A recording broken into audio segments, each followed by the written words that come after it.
76ನೇ ಗಣರಾಜ್ಯೋತ್ಸವ ಆರ್ಥಿಕ ಶುಭಾಶಯಗಳು ತಮ್ಮೆಲ್ಲರಿಗೂ. ಈ ಗಣರಾಜ್ಯೋತ್ಸವ ಅಂದರೆ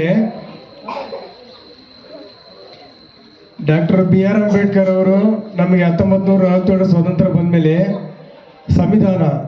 ಸಂವಿಧಾನ ಅಂತಂದರೆ ಸಮಾನತೆ, ಶಾಸಕಾಂಗ, ನ್ಯಾಯಾಂಗ, ಕಾರ್ಯಾಂಗ, ಈ 3 ಅಂಗಗಳನ್ನು ಇಟ್ಕೊಂಡು ನಮಗೆ ಸಂವಿಧಾನ ರಚನೆ ಮಾಡ್ತಾರೆ. ನಮಗೆ 1949 ನವೆಂಬರ್ 26ನೇ ತಾರೀಕು ಅಂಗೀಕಾರವಾಗ್ತದೆ. ಅಂಗೀಕಾರ ತಕ್ಷಣ ಜನವರಿ 26, 1950ರಂದು ಸಂವಿಧಾನ ರಚನೆ ಆಗ್ತದೆ. ಸಂವಿಧಾನ ಅಂತಂದ್ರೆ ನಿಮ್ಮ ಹಕ್ಕದು. ನೀವು 18ನೇ ವಯಸ್ಸಿಗೆ ಓಟ್ ಹಾಕ್ತಿರಂದ್ರೆ ಅದು ಸಂವಿಧಾನ ನಿಮ್ಮ ಹಕ್ಕು. ಹೆಣ್ಮಗಳಿಗೆ 18 ವರ್ಷ ಆಗಿರ್ಬೇಕು, ಗಂಡ್ಮಗ 22 ವರ್ಷ ಆಗಿರ್ಬೇಕಂದ್ರೆ ಅದು ಸಂವಿಧಾನದ ಹಕ್ಕು. ಇದು ನಾವು ಮಾಡೋದಲ್ಲ, ನಾವು ಏನೇ ಮಾಡಿದ್ರು ಕೂಡ ಸಂವಿಧಾನ. ನಾವು ದಾರಿಯಾಗಿ ಹೋಗ್ಬೇಕಂದ್ರೂ ಸಂವಿಧಾನ, ನಾವು ನಿಂತಿರೋ ಸಂವಿಧಾನ, ಕುಂತಿರೋ ಸಂವಿಧಾನ.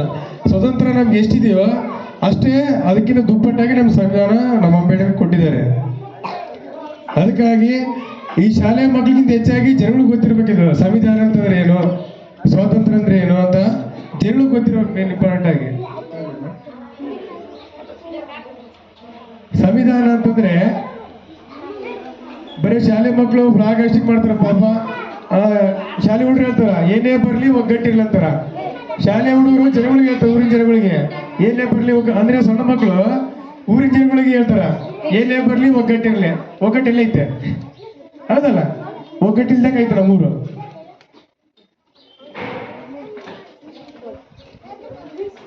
ಅದಕ್ಕಾಗಿ ಯಾವುದೇ ವಿಚಾರವಾಗಿರ್ಲಿ ನಮಗೆ ಮೊದಲನೇ ಗುರುಗಳಿಗೆ ನಾವು ರೆಸ್ಪೆಕ್ಟ್ ಕೊಡ್ಬೇಕು. ಫಸ್ಟ್ ಸರ್ವಜ್ಞ ಒಂದು ಮಾತು ಹೇಳ್ತಾರೆ, ಬಂಧುಗಳು ಆದವರು ಬಂದುಂಡು ಹೋಗುವರು, ಬಂಧುಗಳು ಆದವರು ಬಂದುಂಡು ಹೋಗುವರು, ಬಂಧನವ ಕಳೆಯಲು ಹರಿಯರ ಗುರುವಿನಿಂದ ಬಂಧುಗಳು ಉಂಟೆ ಸರ್ವಜ್ಞ ಅಂತ ಹೇಳ್ತಾರೆ. ನಮಗೆ ಬಂಧುಗಳು ಇರ್ತಾರೆ, ನಮಗೆ ಒಂದು ಹೊತ್ತು ಊಟ ಹಾಕ್ಬೋದು, ಮಲಗಕ್ಕೆ ಜಾಗ ಕೊಡ್ಬೋದು, ಇರಕ್ಕೆ ಆಶ್ರಯ ಕೊಡ್ಬೋದು. ಆದರೆ ಗುರುಗಳು ಮಾತ್ರ ಅಜ್ಞಾನದ ಕತ್ತಲೆಯಿಂದ ಜ್ಞಾನದ ಬೆಳಗಿಗೆ ತರ್ತಾರೆ. ಅಂತರಿಗೆ ನಾವು ಯಾವತ್ತಿಗೂ ಗುರುಗಳಿಗೆ ನಾವು ಶಿಷ್ಯರಾಗಿರ್ಬೇಕು. ನಮಗೇನು ಗೊತ್ತಿರಲ್ಲ, ನಾವೆಲ್ಲ ಜೀರೋ. ಮತ್ತೆ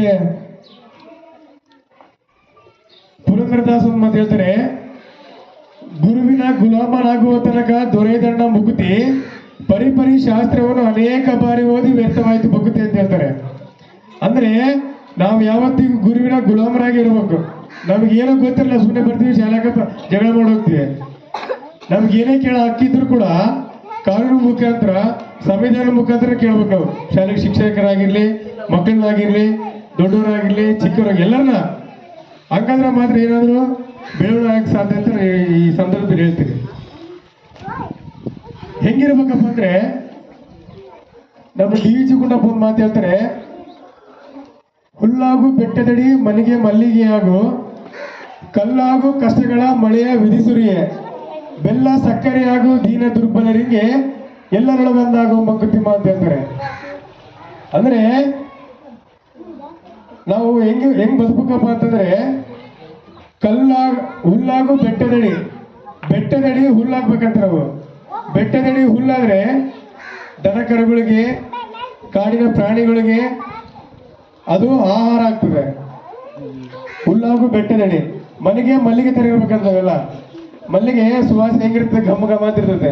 ಅಂದ್ರೆ ಮಕ್ಳು ನಾವು ತಂದೆ ತಾಯಿಗೆ ಮಕ್ಕಳಾಗಿದ್ದೀವಿ ಅಂದ್ರೆ ಮಲ್ಲಿಗೆ ತರ ಇರ್ಬೇಕು. ನಾವು ಯಾವಾಗಲೂ ಸುವಾಸನೆ ಇರ್ಬೇಕು, ಸರಿಯಾಗಿ ಕೊಡೋದು ಯಾವಾಗಲೂ ವಾಸನೆ ಇರಬಾರ್ದು. ಕಲ್ಲಾಗು ಕಷ್ಟಗಳ ಮಳೆಯ ವಿಧಿಸುರಿ, ಕಷ್ಟಗಳು ಎಷ್ಟೇ ಬರಲಿ ಕಲ್ಲಿನ ತರ ಗಟ್ಟಿಯಾಗಿರ್ಬೇಕು. ನಾವು ಸಮಾಜದಲ್ಲಿ ಎಷ್ಟಿರ್ಬೇಕು, ಮನೆಯಲ್ಲಿ ಅಷ್ಟೇ ಇರ್ಬೇಕು. ಮಳೆಯ ವಿಧಿಸುರಿ, ಮಳೆ ಬರಲಿ, ಗಾಳಿ ಬರಲಿ, ಬಿಸಿಲು ಬರಲಿ, ಏನೇ ಇರಲಿ ಕಲ್ಲಿನ ತರ ಗಟ್ಟಿ ತರ ಇರ್ಬೇಕು ನಾವು ಮನುಷ್ಯರು. ಬೆಲ್ಲ ಸಕ್ಕರೆ ಹಾಗೂ ದೀನ ದುರ್ಬಲರಿಗೆ, ನಾವು ಬೆಲ್ಲ ಸಕ್ಕರೆ ಅಂತ ಇರ್ಬೇಕಂತೆ. ದೀನ ದುರ್ಬಲರಿಗೆ ನಾವು ಉಪ್ಪು ಖಾರ ಇರಬಾರ್ದು. ಬಡವರು ಬಂದ್ರೆ, ಅಮಾಯಕರು ಬಂದ್ರೆ ಬೆಲ್ಲ ಸಕ್ಕರೆ ಅಂತ ಅವ್ರನ್ನ ನಾವು ಆಹ್ವಾನಿಸ್ಬೇಕಂತ ಹೇಳ್ತಾರೆ. ಎಲ್ಲರೊಳಗೊಂದು ಮಂಕುತಿಮ್ಮ, ಎಲ್ಲರಲ್ಲಿ ಒಂದು ಒಳಗಾಗಬೇಕಂತ ನಾವು DVG ಗುಂಡಪ್ಪ ಒಂದು ಮಾತು ಹೇಳ್ತಾರೆ.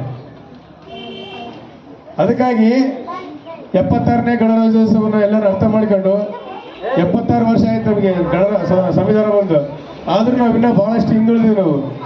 ನಮ್ಗೆ ಎಲ್ಲಿ ಏನು ಕೇಳ್ಬೇಕು ಅಂಬೋದು ಗೊತ್ತಿಲ್ಲ, ಎಲ್ಲಿ ಏನು ಮಾತಾಡ್ಬೇಕು ಅಂಬೋದು ಗೊತ್ತಿಲ್ಲ. ಸುಮ್ಮನೆ ಮಾತಾಡಿದ್ದೆ ಒಂದು, ಕೇಳದೆ ಒಂದು ಲೆಕ್ಕ ಆಗ್ಬಿಡುತ್ತೆ. ಅದಕ್ಕಾಗಿ ಇಷ್ಟು ನನಗೇನೋ ಒಂದು ಸ್ವಲ್ಪ ಅವಕಾಶ ಮಾಡಿಕೊಟ್ಟಿದ್ರಿ. ಇಷ್ಟು ಹೇಳಿ ನಾನು ಸಣ್ಣ ಭಾಷಣ ಮುಗಿಸ್ತೇನೆ. ಜೈ ಭಾರತ್ ಮಾತೆ.